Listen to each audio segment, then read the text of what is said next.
Assalamualaikum warahmatullahi wabarakatuh. Selamat datang di podcast Dialog Smart Government. Saya Yandi Anzari, Eskom Mkom, CPNS dosen di Universitas Jambi, Prodi Sistem Informasi. Halo, saya Vira Aldaretania SIKOM dari CPNS Pranata Hubungan Masyarakat Ahli Pertama di Universitas Jambi. Senang bisa ngobrol bareng. Halo semuanya, saya Yulia Karisma, STMSC, CPNS di Prodi Teknologi Industri Pertanian Universitas Jambi sebagai dosen asisten ahli. Oke, hari ini kita akan bahas dua sisi yang kontras, good practice dan bad practice dalam mewujudkan smart government. Mari kita mulai dengan yang baik dulu ya. Kalau kita ngomongin good practice nih di pemerintah, Bu Vira dan Bu Yulia, apa contoh nyata yang Ibu ketahui? Saya duluan ya, Pak Bu. Kalau menurut saya sendiri ada ini, Mall Pelayanan Publik Digital atau yang biasa kita sebut dengan MPPD. Semua urusan administrasi itu bisa diakses dalam satu platform digital. Jadi mau bikin KIA, akta, KTP, itu tuh bisa dari MPPD ini. Per data resmi Kemenpan RB Desember 2025, MPPD ini sudah berjalan di 199 daerah dengan hampir 185.000 penerima manfaatnya. Dan bahkan indeks kepuasan masyarakatnya itu mencapai 88,9. Ini tertinggi loh dalam 5 tahun terakhir ini. Kalau saya boleh menambahkan juga, jadi ada nih project dari Kota Semarang, namanya tuh Sanpisan. Project ini adalah inovasi puskesmas yang hingga meraih United Nation Public Service Award pada tahun 2024. Nah, di project ini, ibu hamil dan anak-anak itu didampingi secara terpadu dari masalah kesehatan, gizi, dan juga perlindungan sosial dalam satu jalur aja. Yang luar biasanya lagi, ini lahir dari inisiatif para nakes kita di lapangan. Jadi bukan proyek dari atasan ke bawahannya gitu. Baik, jadi dari Bu Vira dan Bu Yulia ada Mall Pelayanan Publik dan Sanpisan dari Kota Semarang. Menurut Ibu-Ibu nih, apa yang menjadi kunci keberhasilannya? Kalau menurut saya sendiri ada tiga hal kunci keberhasilan dari dua ini ya, dua proyek ini. Yang pertama adalah komitmen pimpinan. Jadi kalau tanpa komitmen pimpinan ini nggak bisa nih. Terus fokus program ini adalah ke penggunanya, bukan instansinya. Dan juga kolaborasi lintas sektor. MPPD bisa scale up karena ada dorongan nyata dari Kemenpan RB. Sementara Sanpisan kayaknya berhasil karena nakesnya lihat langsung nih kebutuhan masyarakat di sana. Kalau saya boleh menambahkan juga, kalau dari perspektif sistem merit yang ada dalam modul ASN kita nih ya, ini nih juga akibat dari evaluasi yang konsisten kuncinya. Jadi kinerjanya itu terus diukur, bukan hanyalah sekedar laporan ketika ada audit aja gitu. Jadi good practice tanpa evaluasi lama-lama jadi formalitas kosong aja. Betul, dan sebagai CPNS baru, kita punya posisi yang unik nih. Kita juga bisa membawa sudut pandang baru menjadi agen perubahan dari dalam contohnya. Nah, sekarang kita masuk lagi ke bagian yang bad practice. Ada dua kasus nyata nih, sebagaimana yang kita ketahui. Yang pertama, kelangkaan susu UHT 125 ml yang diduga akibat program MBG khususnya di Provinsi Jambi sendiri. Dan yang kedua, dugaan kasus Chromebook. Program MBG tujuannya ini kan mulia nih, Bu, mengurangi stunting. Tapi kenapa justru bikin susu UHT langka di pasar? Gimana menurut Bu Yulia? Nah, ini pembahasannya sebenarnya menarik nih ya, tapi agak-agak seram sebenarnya. Karena programnya masih berjalan ya, apalagi baru Ya. mulai nih dari Januari.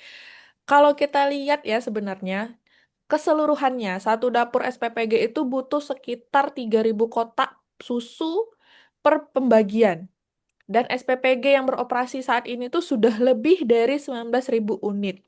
Kebutuhan yang sangat banyak dan masif ini serentak menyedot semua pasokan susu UHT di pasaran. Jadi sehingga masyarakat dan pelaku-pelaku usaha kecil pun, UMKM kecil pun tiba-tiba dia tuh nggak bisa tuh jual ataupun mendapatkan yang namanya susu UHT dimanapun, khususnya di Provinsi Jambi ya. Saya pun mengalami nih sebenarnya. Itu kalau menurut saya akar masalahnya itu karena perencanaan nggak sih ya? Perencanaan itu kurang matang. Produksi susu nasional itu hanya 637.000 ton per tahun. Tapi kebutuhan MBG diproyeksikan mencapai 741.000 ton. Kapasitas nasional itu udah tidak mencukupi lagi dari awal. Ini harusnya terdeteksi di fase perencanaan. Dan itu juga udah melanggar pasal 56 UU ASN yang mewajibkan setiap kebijakan itu didasarkan pada analisis kebutuhan yang real. Baik, untuk solusinya kira-kira dari Bu Yulia dan Bu Fira. Mungkin dari saya ya, mungkin ada 3 langkah yang bisa kita lakukan gitu. Yang pertama, kita mesti bangun sistem informasi terintegrasi antara instansi apa? Antara Badan Gizi Nasional atau BGN, Kementan, dan juga produsen-produsennya. Jadi sesuai dengan prinsip modul ASN yang sudah kita pelajari, bahwa sistem informasi itu harus terintegrasi antar instansi. Langkah yang kedua, kita bisa siapkan jalur pengadaan khusus MBG yang terpisah dari pasar umum. Misalnya, kontrak dengan koperasi peternak lokal di Jambi. Langkah yang ketiga adalah kita bisa gunakan substitusi pangan lokal seperti telur, tempe, atau tahu jika pasokan susu itu tidak mencukupi. Dan intinya ya, Bu Yulia, Pak Yandi, digitalisasi dan kolaborasi lintas instansi itu harus dimanfaatkan sejak perencanaan, bukan reaktif setelah masalah muncul. Jadi baru masalahnya muncul, baru nih gerak bla bla bla bla gitu kan nggak bisa kayak gitu ya Pak Yandi ya. Oke, itu untuk kasus yang pertama tadi ya, Ibu, untuk kasus MBG. Untuk kasus kita yang kedua nih, yaitu dugaan korupsi Chromebook yang sedang disidangkan di Tipikor. Faktanya kalau menurut Bu Yulia dan Bu Fira bagaimana? Kalau faktanya ya berdasarkan berita gitu ya, JPU sudah mendakwa kerugian dari negara kita itu mencapai 2,1 triliun dari pengadaan si Chromebook itu dan pengadaan Chrome Device Management yang dinilai tidak efisien. Yang lebih mengejutkannya lagi, 8 dari 11 pejabat yang saat itu bekerja ya di Kemendikbudristek itu telah mengakui bahwa mereka menerima yang namanya gratifikasi. Dan yang lebih ironisnya lagi adalah pengadaan ini diduga dipaksakan. Meski sebenarnya ternyata peserta rapat itu udah nolak nih, karena Chromebook itu terlalu bergantung dengan yang namanya internet. Padahal tujuan dari program ini ternyata tujuan sasarannya adalah daerah 3T. Yang notabene 3T itu adalah daerah yang minim internet. Begitu.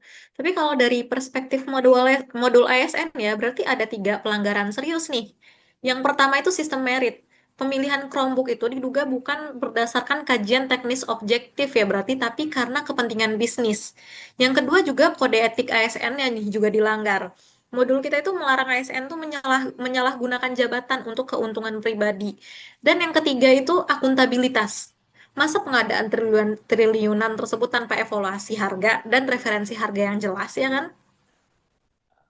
Terus, bagaimana untuk mencegah supaya kasus ini tidak terulang lagi? Gimana caranya biar nggak terulang gitu ya? Ya. Mungkin ada beberapa hal. Yang pertama kita bisa semua pengadaan barang dan jasa di pemerintah itu harus dilakukan terbuka. Jadi siapapun bisa ikut bersaing dan yang menilai harus orang-orang yang benar-benar independen. Jadi nggak ada kaitannya dengan pemerintahan.